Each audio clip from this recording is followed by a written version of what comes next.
Smells like fish. Good evening guys, and welcome back to another episode of Modded Subnautica. Today we are... yeah, what are we doing today? Well, as far as my plans go, we're pretty much doing the same thing as always, i.e. completely breaking the game.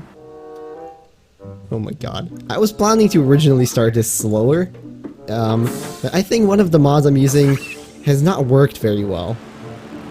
Oh my god.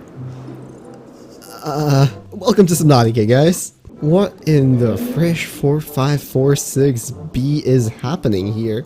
Well, guys, this is the Customize Your Spawns mod, which is really good if you have too many frames. I mean, this will just take them right back down for you. No worries. Okay, back to the drawing board, I guess? Okay, where was I again? Ah, yes, playing the game. Okay, well, hopefully that problem has been fixed. Sure, you know what? We'll call it marginally better. Jesus. Okay, anyway, so what this mod does is it pretty much lets you set what creatures spawn in what biomes, and then you can also add what the probability of them spawning is and how many there should be. So I don't know what happened with my setup. I simply set Reapers to spawn in the safe shallows and the kelp zone, but apparently they took that a bit too literally, and they just took over this place. I'm gonna hide in this coral tube. So yeah, good luck if you're playing this on survival. That's yikes. But anyways, this pretty much allows you to remove creatures at will, add creatures at will, and if you so desire and you're playing on uber hardcore, you can make literally every biome in the game spawn leviathans, like the dragon or the reaper, if you want. So yay, I guess? Okay, so in the interest of removing some of that noise, because good lord, I went here into the dunes. We still have reapers around here, but at least not as many. You know it's bad when you go to the dunes because the place is actually safer than the safe shallows? Either way, next on our list, have you ever thought that the Seamoth controls just are a bit too limited? Like, yeah, you can go up, you know, down, left or right, and please don't eat me. But in general, you just don't have that much control. For example, you can never even really go upside down. Why would you want to go upside down? Well, the only real question is why wouldn't you?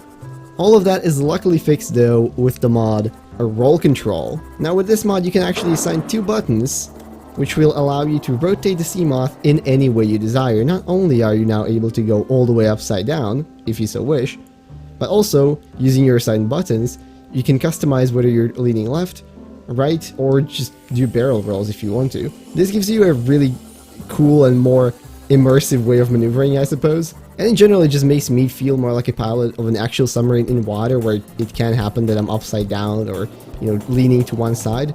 And I just really appreciate it. It can also be quite handy if you're actually trying to squeeze into some areas which would normally be too narrow for your Seamoth. And on the topic of Seamoth navigation, do you ever just find yourself in a biome where you really want to see everything, but it's kind of cumbersome to just continue turning? Oh my god! But it's really just cumbersome to continue turning your Seamoth around? Well, worry not, because here is the free look mod, and yeah, it does exactly what you think it does.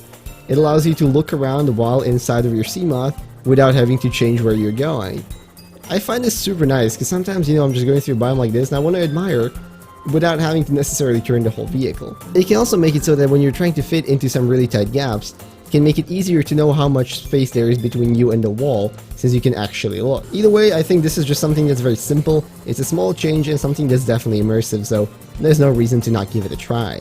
Alright, now for this next mod, the Terraformer was a tool that was originally present in Subnautica, and it allowed you to take terrain away or add terrain to certain places. Now before the final release it was actually scrapped because it caused a whole bunch of gameplay related problems and also with the performance.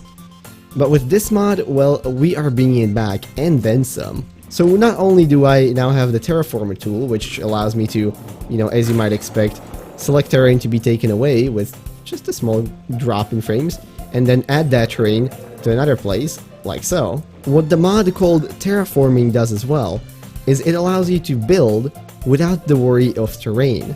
Let's say I want to build something in this archway. Right, but you can see that my base would be going through it. Well, no problem. I can build it, and there it goes. The archway is now gone, and has made room for my base. Now this might seem kind of pointless, but it actually allows you to do some pretty neat things. Like here, for example, I've built this base, which is effectively completely covered in stone inside of this little mountain here, with only small areas through which you can see outside, and even a bat cave-like entrance for your Seamoth. But yes, obviously the mod has some issues, like, you know, stuff occasionally clips into your base, and at least to be expected. You can play around with removing it, like so, and then you can probably get some pretty good results. But again, I don't think this is too crazy or too unimmersive, and it allows you to make some really epic building creations. So especially if you're into base building, in creative, and just want to have some fun, this is an amazing mod to try out. There's no reason not to. You can even use it to just like dig holes into caves if you want to. I suppose it would technically be possible to dig your way all the way into the lava zone. Oh, it's this mod. Yeah, well, you know, this can happen now, guys. You're just chilling around in the safe shallows, and out of nowhere, boom. 74 Reapers. Okay, so effectively that is it for the mods that we're using, but I have one more thing I want to show you, and my god, look at those beautiful beasts. So either way, if for every reason you've ever wanted to play Subnautica without actually swimming, whoa, hi, I have a solution for you. See, there isn't specifically a mod that does this, but by reading the forums, I've realized that there is one fatal flaw with one specific console command. See, if you open the console and type in sub escape pod, what should happen is that the game will place you into another escape pod somewhere on their surface. It will just create a new one. See, if you use this command and then use the escape pod hatch, well, there you go. Water has just become a mere concept at this point. Now for extra immersion, you can also remove the fog, and I mean, besides the flying fish and all, it pretty much looks like we're playing Subnautica, but there's no water anymore. So if you don't think this is a 100% improved experience over the base Subnautica, then, I mean, I don't really know what to tell you. Okay, so here I am on the island, and the reason why I'm here is because I want to see if you can do the jumping, climbing thing from Minecraft. I mean, oh my god, yes. Okay, well, here we are, guys, in another episode of Minecraft. The new update is definitely looking cool. I feel like, you know, the ray tracing really does make a difference. I mean, wow, look at this. And well, with this in mind, guys, I'm going to leave you off this video. I really hope you enjoyed whatever it is that I'm looking at right now, and if you did, maybe consider liking, commenting, or subscribing. All of those would be very much appreciated. And hey, if there are any other mods you want me to cover, or you enjoyed some of these yourself, please make sure you leave that down in the comments as well. I would very much like to read it. Now with that, I'm gonna wish you all a beautiful rest of today, and I'll see you in whatever next video I make. Bye bye.